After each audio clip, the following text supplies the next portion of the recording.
نحن ندعم العمليات التي تم تنفيذها لمكافحة الإرهاب هناك، سواء إذا كان ذلك يتعلق مباشرة بأشياء أخرى فإنه أمر قد يكون مجرد توقعات أو تنبؤات بذلك، وليس بالضرورة أن يكون هما نفس الشيء، هما ليس بالضرورة أن يكون وجهين لنفس العملة.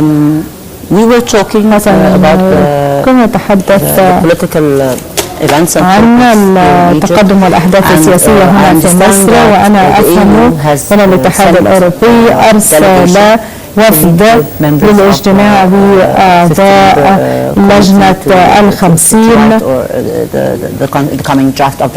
التي تقوم بإعداد مسودة الدستور القادم.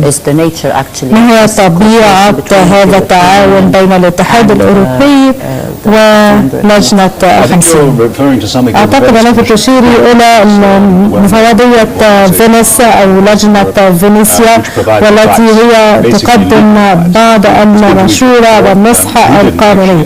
جاءت إلى مصر من قبل وحين طلبنا منهم، فهي كانت اللجنة الدستورية طلبت منهم المجيء، وهذه إشارة طيبة عندما يكون هناك نقاش منفتح، وهم يريدون أن يحصلوا على أفضل الممارسات من دول لها مواقف مشابهة في أنحاء العالم، والمناقشات مع هذه المفوضية أو اللجنة، لجنة فينيسيا، كانت لصالح الدستور، وهذا إشارة طيبة لأن لجنة 50 تعمل بكل جد، تعمل 24 ساعة باليوم 7 أيام بالأسبوع، وهذا الأمر مشجع للغاية، ولأنها أيضا تتشاور مع منظمات مثل مفوضية فينيسيا. هذا شيء قوي.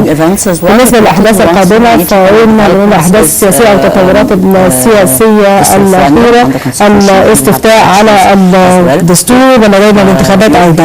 هل الاتحاد الأوروبي سيشارك في ملاحظة أو متابعة هذه العملية؟ نعم، نحن واضحون بشأن ذلك.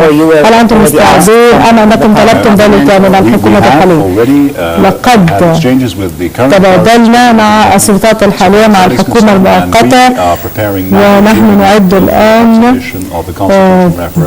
فريق لملاحظة ومتابعة الانتخابات والاستفتاء وكل من الانتخابات البرلمانية والرئاسية، ولأن هذه المرة الأولى في تاريخ العلاقة بين الاتحاد الأوروبي ومصر. أرسلنا بعثات للمراقبة في كل مكان، في الصين، باريس، في الأردن، مؤخرا أرسلنا أيضا بعثات مراقبة، ولكن لم نقم بذلك من قبل في مصر. والآن لدينا باتفاق من حيث المبدأ للقيام بذلك، وسوف يكون لدينا مراقبين، وتوقعات أنه سوف يكون فعلا هناك مراقبين للمساهمة في مراقبة ومتابعة الاستفتاء القادم. واحدة من الأولويات بالنسبة لخطة العمل هو تنظيم العلاقة مع مصر، هو حقوق الإنسان وأيضا منظمات غير الحكومية. وكان هناك شكاوى عن الموقف هنا في مصر عدة مرات في هذا الأمر. كيف تصف الوضع الحالي بالنسبة للمجتمع المدني والمنظمات غير الحكومية؟ هناك صعوبة، لأنه بالعودة إلى عهد مبارك فإن الكل يعرف أن هناك مشكلات تواجه المنظمات غير الحكومية في كل الجهات المختلفة. الوضع أصبح أفضل. طبعا لابد أن يكون هناك إطار قانوني موجود لدى الكل، ولكن الإطار الحالي غير ملائم، ونحن نقول أنه أيا كان القانون المقترح سواء كان ذلك الآن أو في أي وقت آخر، فإننا نريد أن يكون يتصل بالشفافية وأن يتوافق مع المعايير الدولية الخاصة بتنظيم المنظمات غير الحكومية وعملها. أعتقد أن هناك نوع من النقاش، وهناك مجتمع مدني قوي ومتنوع ويقدم مساهمات ممتازة ورائعة، ومن المهم أن يتم التعامل معهم بطريقة طيبة والاعتراف بما يقوم به من إسهامات لتطوير البلاد. إذا كان في مراقبة الانتخابات أنا أتحدث بشكل عام. نعم أنا أتحدث بشكل عام، ليس فقط في الانتخابات ومراقبة الانتخابات، أيضا هناك في التطور وفي التنمية العديد من هذه المنظمات تشارك بطريقة أو بأخرى في قطاعات مختلفة. وهناك أيضا من يتعاملون منهم مع المجموعات المعرضة للخطر والمهمشة. أنا هنا منذ عامين وأشاهد الكثير من العمل الذي يقوم به وهو رائع وشاق. لا أقول كل منظمة، ولكن عندما يكون هناك إطار قانوني جدير لهذه المنظمات ولم يتم القيام بذلك حتى الآن. لا، كان هناك مناقشات وجدل جاري من الحكومة السابقة وهو موجود الآن في الحكومة المؤقتة، وربما يأخذ فترة أطول، ولكن أيا كانت النتائج فيعرف أن العديد من المصريين يقول أنه يمكن تحسين ذلك بشكل جوهري بحيث يمكن أن يكون له مساهمات طيبة في البلاد. السؤال الخاص بالدعم المالي أو الدعم بطريقة مالية لأي منظمات غير حكومية هنا بمصر كان قد خاض في عدد من المشكلات ومر هذه المنظمات، وكلنا يتذكر هذه القصة وهذا الموضوع. ولكن هناك مثلا المجموعة الأوروبية للديمقراطية وهي مساعدة مالية تقدمها للمنظمات غير الحكومية حتى ولم تكن مسجلة، وهناك أيضا مساعدة للأفراد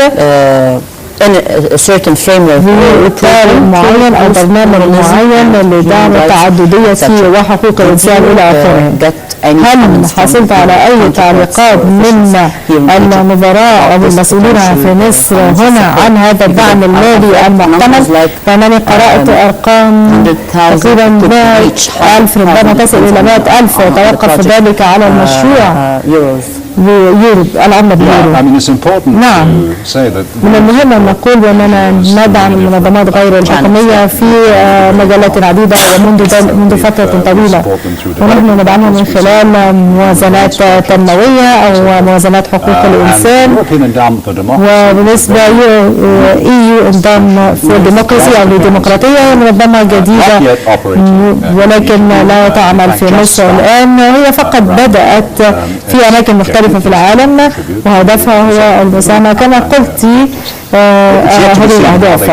سنرى كيف يمكنهم أن يعملوا هنا في مصر. إذا السؤال هو لم يثار بعد لأنه ليس لهم أي عمليات موجودة أو أي عمل في مصر. نرى كيف يتم التطور في الأشهر القادمة وما هو ملائم لهم ومدعمة. هم منظمة أو جهة مستقلة هي ليست من الاتحاد الأوروبي أو الاتحاد الأوروبي هو الذي يتحكم بهم، ولكن لهم استقلالية ويمولهم أطراف مختلفة ليس فقط الاتحاد الأوروبي. وسنرى كيف يتطور ذلك، ولكن ليس هناك أي أشياء تجري الآن مثل هذا التشريع تنظيم كيفية الحصول على دعم مالي من دولة أخرى. كيف تسير الأمور في الدول الأعضاء بالاتحاد الأوروبي؟ هل لديكم تشريع؟ هل المنظمات غير الحكومية تحصل على دعم مالي من دول أخرى؟ نعم، يقومون بذلك. نعم، طبقا لقانون معين. نعم، هم أيضا لديهم ضرورة تسجيل هذه المنظمات.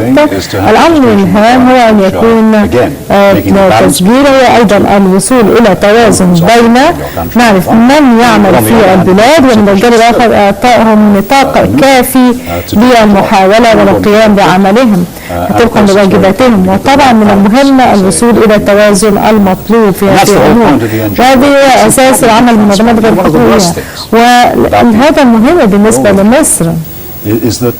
هذه كانت المشكلة في النظام السابق، الناس لا يريدون ولا يمكنهم أن يعبروا عن آرائهم ولا أن يعملوا في الأمور الإنسانية أو في المساعدات الإنسانية.